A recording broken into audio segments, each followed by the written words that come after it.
په کوم چا کې دغه درې صفات ول دغه کس په جهنم ته نه ځي د جهنم اور پر دې کس باندې حرام دی. یو ورځ نبی کریم صلی الله علیه وسلم صحابه ته راغلی، صحابه ته ویل چې آیا داسې څوک نه در وښیم چې پر دغسې کس باندې د جهنم اور بالکل حرام دی، الله جهنم ته نه داخلوي. صحابه ورته ویل چې قربان یا رسول الله ضرور راته وښیه.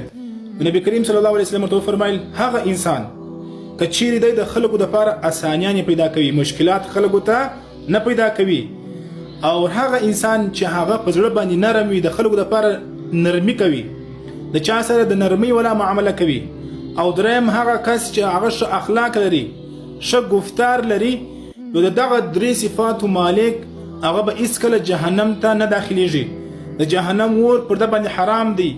دا حدیث د رسول الله صلی الله علیه وسلم دی، په دې کې شک نشته. دا پیغام چې څومره کولی شي دومره شیر کړي چې خلک په دې خپل ځان کې دغه درې صفات چې دغه پیدا کړي.